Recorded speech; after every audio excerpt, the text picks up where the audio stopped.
Hallo und herzlich willkommen auf meinem Kanal. Danke, dass ihr eingeschaltet habt. Heute geht es um eine Platzvorstellung um den Campingplatz des Daue in Giethoorn, Overijssel. Erstmal müssen wir natürlich durchgehen, wo ihr denn daherkommen müsst und wo der Ort überhaupt liegt. Giethoorn ist ungefähr eine Autostunde entfernt von Meppen. Ihr erreicht das über die A31 und fahrt dann auf die B402 Richtung Emmen. Diese wird beim Grenzübergang automatisch zur A37. Von der A37 geht ihr auf die A28, fahrt weiter Richtung Meppel. Das geht dann einfach nur erstmal geradeaus. Wechselt ihr auf die A32 Richtung Meppel.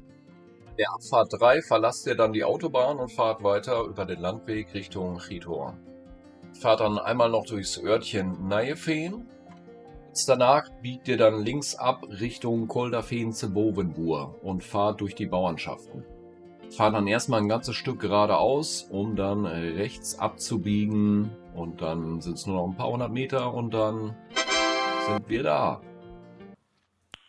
Nice. Ihr könnt von hier aus dann am Stoppschild halten und geht dann links zum Gebäude zur Rezeption und meldet euch an. Der Campingplatz hat vom 1. April bis zum 1. Oktober geöffnet. Hier blende ich euch nochmal die Öffnungszeiten des Campingplatzes ein. 1963 wurde der Campingplatz gegründet und wird mittlerweile in der dritten Generation von Maya seit 2023 geführt. Offiziell gibt der Campingplatz 25 Stellplätze an. Ich habe allerdings auf der Fläche insgesamt 39 gezählt. Hiervon gibt es größere Plätze, kleinere Plätze. Ich blende euch das mal ein. Teilweise sind sie gepflastert, teilweise ist Rasenfläche, teilweise wirklich so klein, dass es nur für ein Zelt reicht. Dementsprechend solltet ihr das nochmal auf der Internetseite überprüfen und euch dort auch anmelden. Ich blende euch mal den QR-Code ein. Da kommt ihr direkt auf die Seite. Dort habt ihr auch die aktuellen Tarifkonditionen. Dadurch, dass in der Region sehr viel Torf abgebaut wurde, ist der Boden natürlich auch dementsprechend weich und hier gibt es Sonderregeln für Fahrzeuge, die werde ich euch noch mal eben kurz sagen. Wohnmobile und Kastenwagen sind bis 7 Meter erlaubt. Wohnwagen gilt 6 Meter Länge, inklusive Deichsel. Die Camper vor Ort nicht zu stören, nehme ich das Ganze jetzt in Voice-Over auf. Ich hoffe, es stört euch nicht. Es tut mir sehr leid, beim nächsten Mal wieder anders. Jedenfalls habt ihr jetzt eine grobe Übersicht hier vom Platz. Ich kann natürlich jetzt nicht in jede Parzelle filmen, wo die Leute da sind. Ich denke, dafür habt ihr Verständnis. Seid ihr zum Beispiel mit dem eigenen Boot da, habt ihr auch die Möglichkeit, einen Stellplatz zu bekommen. Das kostet nochmal extra, seht ihr ja dann auf der Seite. Und von da aus könnt ihr dann wunderbar direkt auf die Kanäle. Von den Plätzen aus kommt ihr hier zu dem Sanitärgebäude. Direkt hier geradeaus könnt ihr Frischwasser auffüllen. Auf der linken Seite befindet sich das Spülbecken. Hier ist erstmal nur Kaltwasser. Oben ist ein Behälter, dort müsst ihr 20 Cent einwerfen und dann kommt heißes Wasser raus. Und damit könnt ihr dann euren Abwasch machen. Direkt rechts neben der Spüle befindet sich der Sanitärbereich der Damen. Gibt es 3 Waschbecken, dort gibt es allerdings nur Kaltwasser, 2 WCs und eine Dusche. Die Dusche läuft mit Duschmarken. Für 1 Euro bekommt ihr eine Duschmarke bei der Platzbetreiberin. Dort habt ihr dann 5 Minuten heißes Wasser und könnt da duschen. Auf der rechten Seite befindet sich der Sanitärbereich der Herren. Hier zählt dasselbe wie bei den Damen. Einziger Zusatz ist, dass es hier noch zweimal ein Urinal gibt.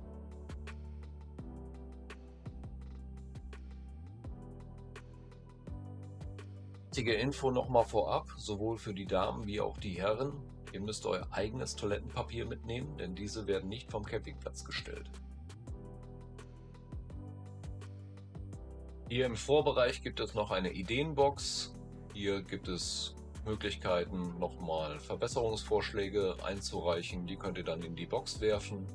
Dann gibt es noch einen Ständer mit Informationen in der Region, Fahrradwege, Wanderwege, irgendwelche Veranstaltungen im Umkreis. Links daneben könnt ihr euch auch Spiele ausleihen.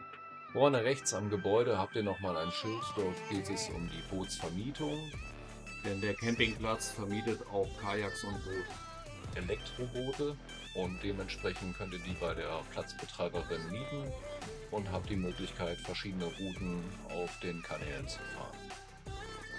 Jetzt außen am Gebäude habt ihr die Möglichkeit, eure Chemietoilette zu entleeren, wenn sie mal wieder voll ist. Das Scheißhaus war voll!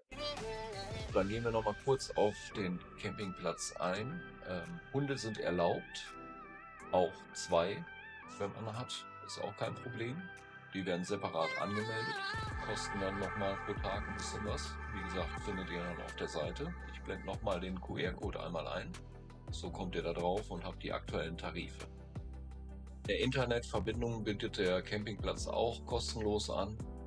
Ist nochmal ein Stromkasten. Hier können sich mehrere Parzellen anmelden.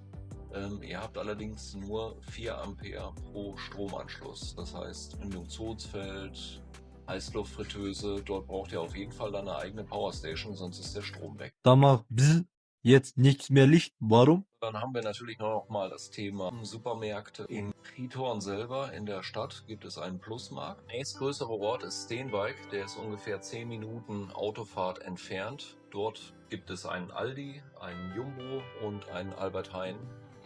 Trithorn ist durchzogen mit vielen Grachten und insgesamt 176 Brücken. Somit wird es auch das Venedig des Nordens genannt. Also auch die Möglichkeit, Steenwijk per Boot zu erreichen über den Hauptkanal. Tatsächlich werden hier allerdings andere Wasserwege genommen. Und zwar befindet sich Trithorn in dem Nationalpark Werebenwieden und somit haben wir ganz viele andere Wasserwege. Hauptsächlich gibt es eine gelbe, eine rote und eine grüne Route. Die Fahrt mit dem Boot durch den Ort Trithorn würde ich allerdings nur empfehlen, entweder vor 10 Uhr oder nach 16 Uhr. Denn die meisten Tagestouristen sind in diesem Zeitraum unterwegs und dann ist die Stadt sehr, sehr voll. Und viele davon haben noch nie ein Boot geführt und das ist dann manchmal so ein bisschen Autoscooter-mäßig. Also da würde ich dann eher Richtung Abend tendieren. Dann hat man seine Ruhe und kann auch mal schön durch den Ort fahren. Ja, ich würde sagen, das war's dann erstmal mit der Platzvorstellung. Wenn ihr noch mehr wissen wollt, wie wir so campen sind und so weiter, würde ich das nochmal in dem nächsten Video mal zeigen. Ansonsten war's das. Ich hoffe, es hat geholfen, es hat euch gefallen. Lasst gerne einen Daumen nach oben da. Ja, wenn ihr den Kanal abonniert, würde ich mich sehr freuen. Ist kostenlos, würde mir sehr weiterhelfen. Und ansonsten würde ich sagen, bis zum nächsten Video. Danke, ciao, ciao.